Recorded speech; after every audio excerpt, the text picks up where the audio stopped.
Hey guys, today is February the 21st of 2018. I want to go over Bitcoin using WD Gann's price and time technical analysis. So please pause the video and read the video disclaimer. I have been getting a couple of emails in regards to Bitcoins. Why don't you do Bitcoins? Uh, and I get some that ask why I'm covering uranium when uranium is a dead market.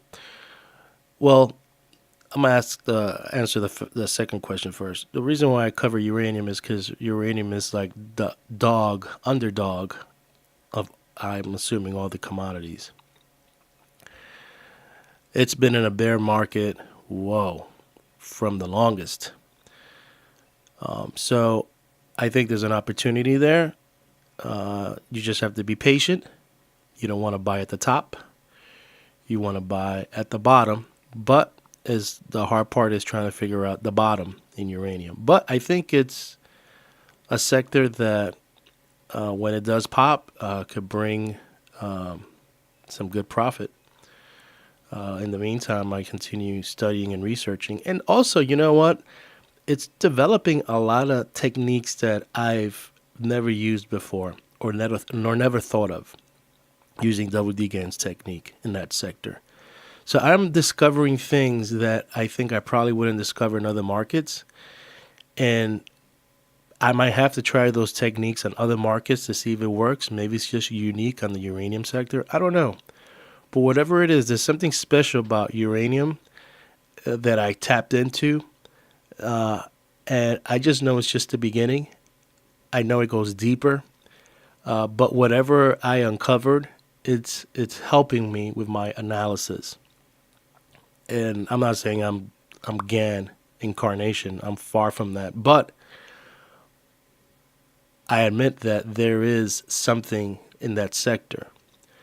Either be spot price, the ETF. I'm not really looking at the stocks too much because when the spot price, the futures, and the ETF start moving, the stocks are going to move.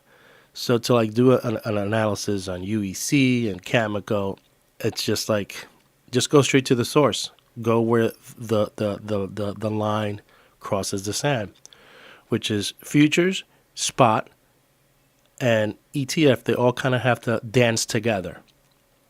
Once that price action and that volume picks up and it starts moving, then it's all going to pan out and you can start looking at the stocks. So that's one of the reasons why I'm really fascinated about the uranium sector, just because it's just the dog. It's the most oversold, the most that's been in a bear camp, and it's no one really talks about it. No one really likes it. No one really cares, and it's just a gem in the desert. Now, in regards to Bitcoin, there's a lot of chatter going on about it, and I've traveled a lot and watched some documentaries on the plane, and it's very interesting, very fascinating how this thing came about. Because I always look at things, very different than what other people look at.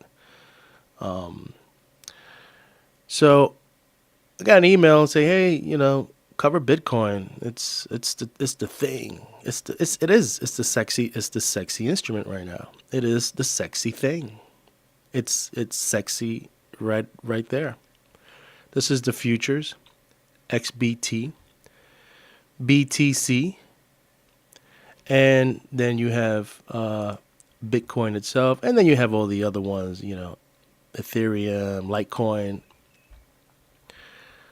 To get in that world, you have to, and I'm not too much in that world, but I just hear it on the news and watch some YouTube videos of people covering it.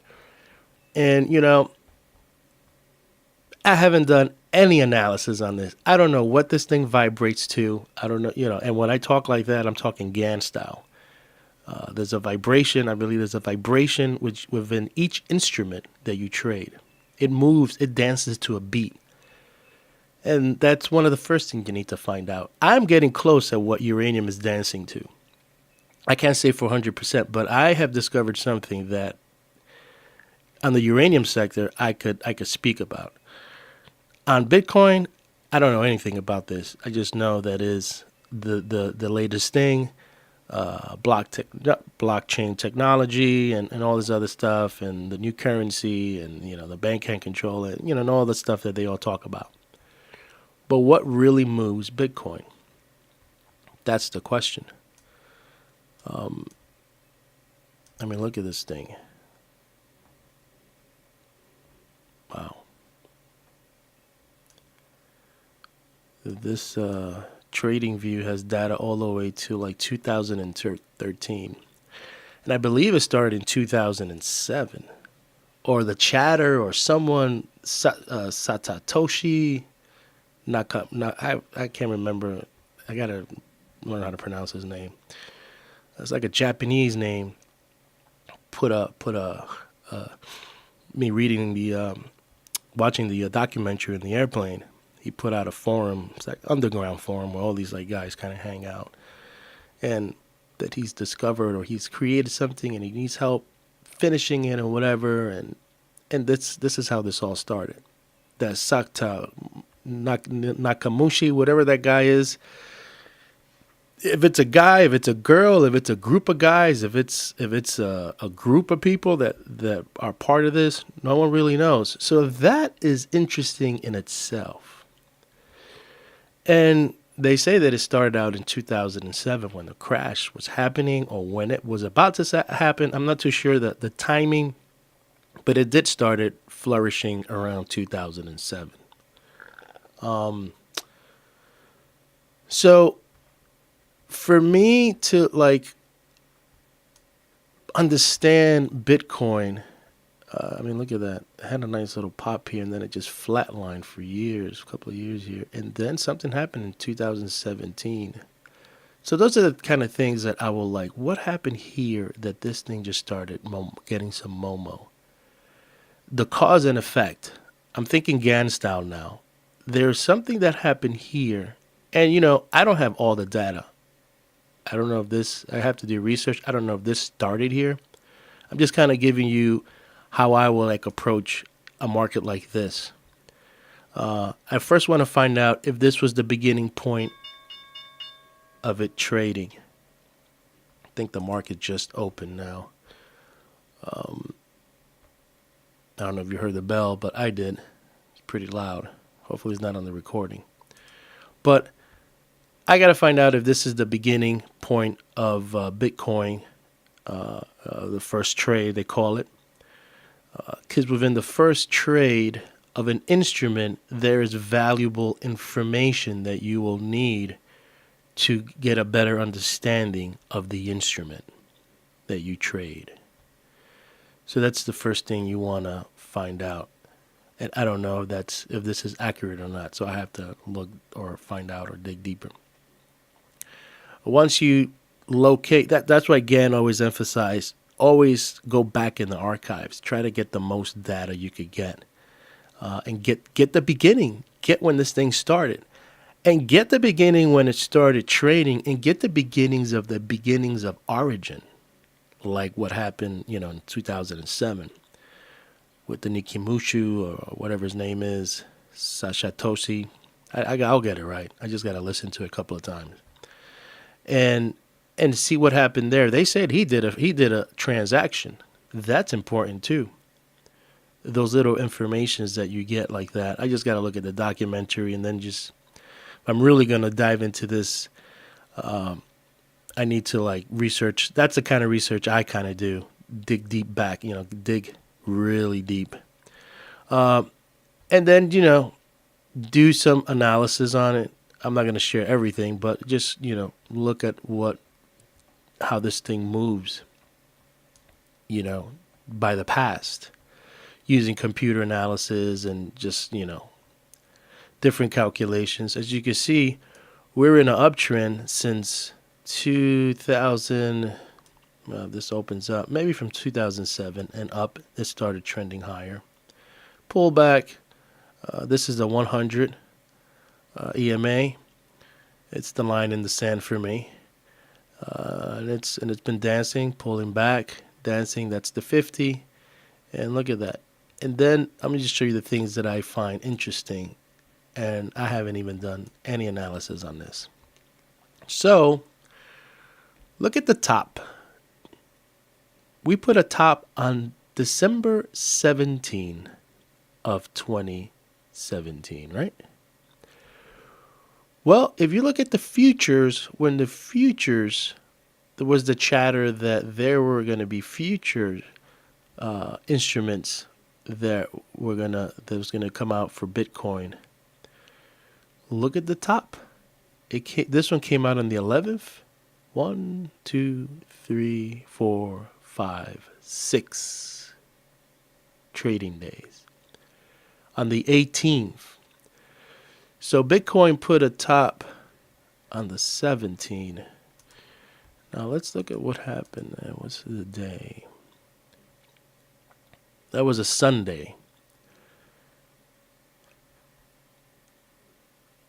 The CBOE put a high on the 18th of 20,500.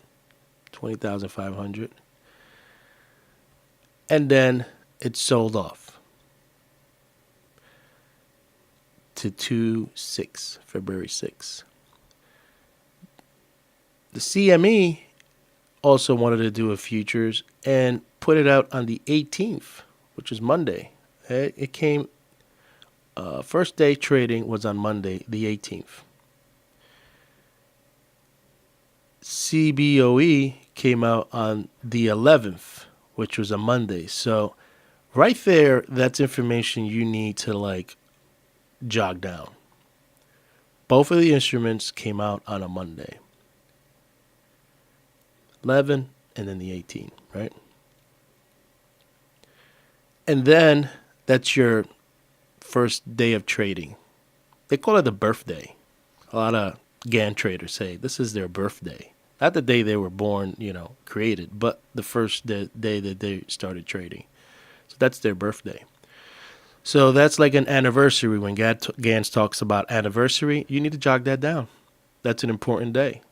When you were born, you celebrated every day. Bitcoin was born in futures this day. This is his birthday. You have to remember that if you're really going to think like Gann. You got to jog that date down. And next year when we get around this date, you need to pay close attention to the price action because that's what Gann would do. I'm just giving you little things the way I would do it, and maybe this can help you out in your analysis as well. Next thing is the high, 2018. The high as of now. I mean, it could go higher. I'm not saying it's not. But as of now, that was your first impulse wave, and then we shot down. The 18, and then Bitcoin was the 17, Sunday. 18. Isn't it interesting that futures appear right at the top? And then it all goes down. Very interesting. Was that timed? Were there other forces involved? I don't know, but those are the things I think about. Was that manipulation? Manipulation? Was it? I don't know. But very interesting. Why didn't the futures come out here? And then got a nice little pop. Bring everybody in. No. They appeared in December, right where the top was. And then it just came, bounced sideways, pulled back down. So you got a 1, 2, 3. This is the fourth leg. And if you're Elliott, and I'm not pro Elliott, I'm just on the surface Elliott. Is it just 1, 2, 3? They say the biggest wave is 3, 4. And then we're going to get 5. I don't know where 5 is going to land. Let's say hypothetically here, 3,000. 31. I don't know, 31. Let's say just around here. 313, 31, 68. Wave 5. Interesting for the Elliott guys, Elliott wave guys. So maybe there's more downside. And I haven't done anything. I'm just seeing the price action and what's the waves, the dances that it does. I'm just seeing that. May test this. But I gotta say, this is an interesting low. I like this low. This swing low. Just looking at this is a very interesting low. I would have been like, that could be a possible swing low if we were here and been watching it. And any reversal bar I would have seen, I probably would have gone in. But since I don't trade this, I look at this market. I'm too late. But could it go down lower? Yeah, because according to the Wave Elliott guys, it needs to finish wave 5. And then you do the Gann analysis, and you look at the top and do some cycle analysis, and you can look at all my videos in the past. There's so many techniques that what you do is you build a base around it and do clustering, the clustering effect. Things add up and build up on top of each other like a foundation. And once you get all that, you draw your conclusion. And if you want to use machine learning and algos and mathematics and geometry, you could throw all that in there too. That's going to help you in your analysis. It's just going to get you closer and confirm things, because that's what I do with the other instruments that I research. So we'll see. But I wanted to show this video on Bitcoin. And, I've been getting a lot of subscribers from India. So I don't know what my videos are doing out there. Maybe they are popular in India. And I don't really know too much about the Indian markets. But I guess maybe just kind of browsing around, I saw that there's a lot of traders that trade the Nifty or something like that, the Nifty 50. So I may want to look at that one day and just kind of, for all the Indian traders that are subscribing or looking or interested into the Gann stuff, because I obviously don't cover anything from India, but maybe I might show them some love and see what their market is about and just glance at it and see like what I'm doing now. But it takes more than just glancing. You have to, if you're really going to trade an instrument, you have to like know it inside and out. Inside and out, break it down, maybe not even trade it until you really get a grasp of the historical side of it, everything that has to do with Bitcoin, like the Nifty, how it started, the first day it traded, all that stuff, and other esoteric things that Gann spoke about to do, because his was a system. And the system that he used, he integrated different compartments to make the big system. So one depended on each other, and one confirmed other confirmations. And it was big. It was dates, it was price action, it was vibration, and that word vibration is a big word that covers a lot. The word vibration, it covers a lot. And Bitcoin has its own vibration. The ES has its own vibration. Uranium, gold, every instrument has its own vibration. And once you get, figure that out, everything really starts, falling in place. And it's not gonna fall overnight, but you start seeing things. You're like a detective. You're looking for patterns. You're looking for anomalies. Like, wow, why does this instrument always puts a high on this day of the week? Always. And that's, statistics and all that. And those are the little things that start building up, and you finding clues and finding an edge to trade the instrument. So as right now, I'm watching this. I may want to get involved in this. I may not, trade Bitcoin per se, but I may invest on some stocks or something that, that has to do with Bitcoin. But right now we sold off, and, we put a low on the 6. So let's see. Futures, looks like we're selling off too. So it'll be nice to get an opportunity if it does a wave 5, and I don't know. And this is just the futures market on both CBOE and CME. So it's a baby. It's the first impulse wave. Would have been nice if it would have gone up. I've always said that you could find DNA information on the instrument with the open the first wave and the first wave up, and then the third wave. 1, 2, 3. If this is the swing low, you can find a lot of valuable information on that. So I'll sign out. I just wanted to show you my thoughts on Bitcoin. It's just preliminary, nothing fancy or deep. I just wanted to show you the observations of what I saw. But very interesting that we became futures instrument on the top of Bitcoin. That is interesting. I'll sign out and I'll keep you posted on other things that I find fascinating in the markets.